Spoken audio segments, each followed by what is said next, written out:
taking strides from where he ended the season last year and being able to pick up in spring ball. And you saw a guy like that thrive. I mean, it's been awesome to watch as a coach. We talk about the above-the-neck approach to the game that I like to speak of because his football intelligence continues to thrive. He continues to get better in that area. He sees the game quicker, so it's slowed down for him. And then just a second year of understanding myself, Coach Newell, and the way that we want to coach different techniques and so on and so forth. Being able to see him develop from that standpoint has been a thing of beauty. So proud of that. You've been around, obviously, some great defensive lines. Just watching this group walk in right now, physically, what do you have up front? It's different. It's different. They're very talented. Obviously, they're massive. So they've done that part in terms of putting on the proper weight and just understanding how we want to be multiple into our scheme. And so the importance of having those big, versatile athletes that can play physical, that can play the athletic game if it needs to be that way. We feel really good about the personnel that we have up front. And so now it's just about coming together as a team. If we can come together as a team and as a unit, we should have a lot of success. So, yeah. The fourth quarter wasn't really good for USC in a lot of games last year. Outside of depth, which was a big part of it, what's the one big difference this year we can look forward to in the defense? I think some of the times when you really look at the game, it's where did we beat ourselves? Where were we always disciplined in certain facets of the game? Did we allow, the details,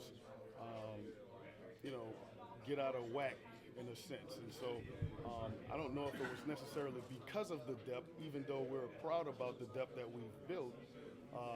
It's just about where could we have done something different as players, as coaches, that could have helped us make the plays that we felt like we should have made. And I think the outcome would have been different.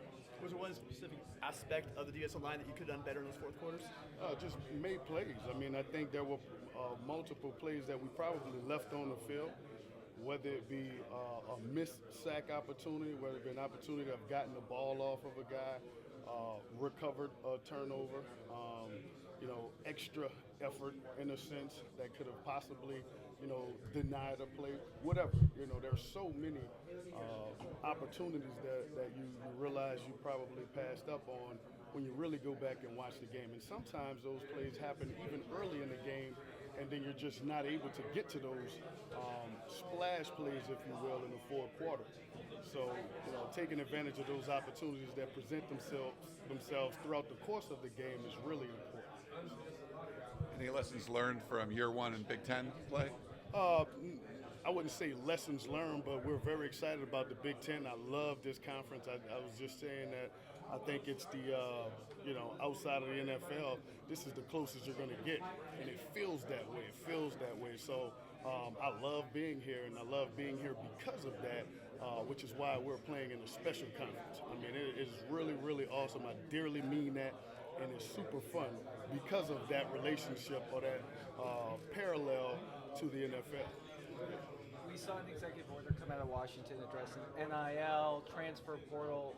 What are your thoughts on that and just kind of the current state where we find ourselves in 2025?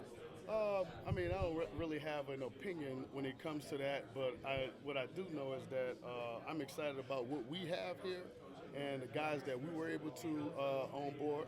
And I think that speaks volume to what we were able to do, USC, to acquire the guys that we're able to get on our team. And so we're trying to win a championship, and that's what it's about. And if anything, that we can do to win a championship, I'm happy that we're at a program that, is able to do that. So.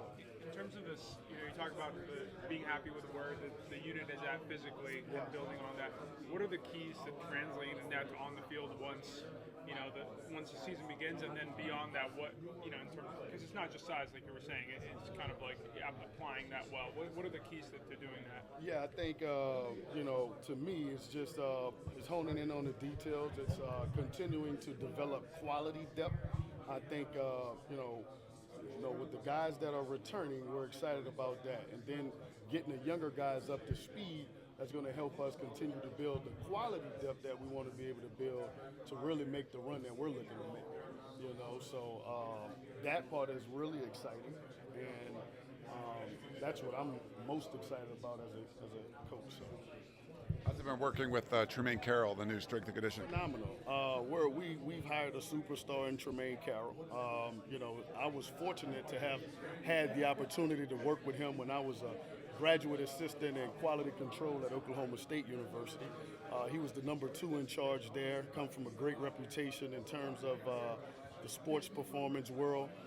Everyone speaks highly of him, and then being able to see where he's grown as a coach and the amount of love and demanding respect that he's been able to implement around the program, the discipline that he speaks of, and our guys have really been raving about Coach True, and we're very fortunate to have him here.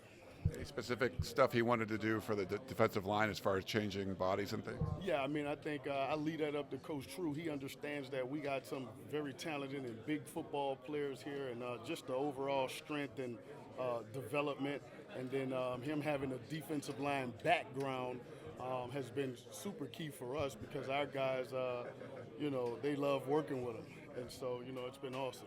Yeah.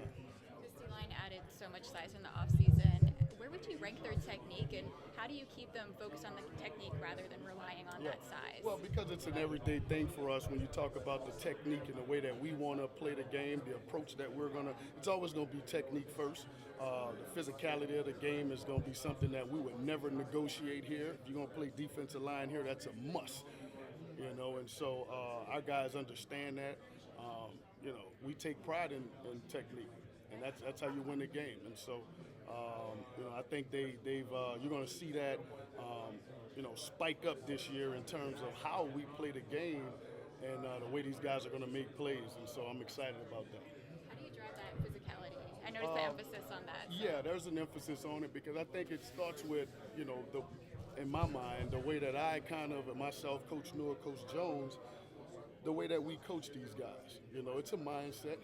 It's a mindset, and these guys understand the mindset. But again, it's nothing that we negotiate. It's if you're gonna play defensive line here, you better have that part of your game, because that's gonna be key and critical. And if you're gonna have success and play on Sundays, and that's what you want when you come here, that's what it's about. So it's not that hard when we're all on the same page.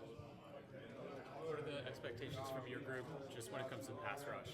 We're going to get after the quarterback, but it all starts with stopping the run. We got to be able to earn the right to rush the passer.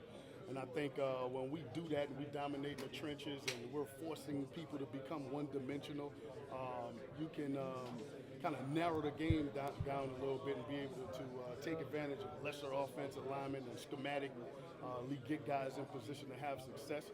We have guys that can win in certain situations, and so being able to put them or do things schematically to allow them to be in position to take advantage of those opportunities is where we're going to continue to grow and try to attack teams from that standpoint. How's recruiting changed since hiring the new personnel staff, Chad Bowden, and everyone else? It's been awesome. I think when you talk about Chad, he's a dog, and we're all on the same page. He's as aggressive as it gets, and you got to have that because we want to win bad, and we want the best players in the country, but we also want the right players, the right best players, and I think that speaks volume when you talk about the group that we have here from a personnel standpoint, and then the coaches that we have. Being on the same page and in alignment with that and the vision that we have for this program to win a championship. Chad drives that boat, and he's done a tremendous job with that. A lot of attention comes to the new people in the middle. Can you speak to Kobe Pepe, a veteran that's been here for a while, what he's going to bring to the team, what his strengths are? Kobe's awesome. I'm super excited about him because he had a tremendous spring in terms of his growth, development, the experience of playing in his system, the experience of being amongst me and Coach Jones and Coach Newell last year.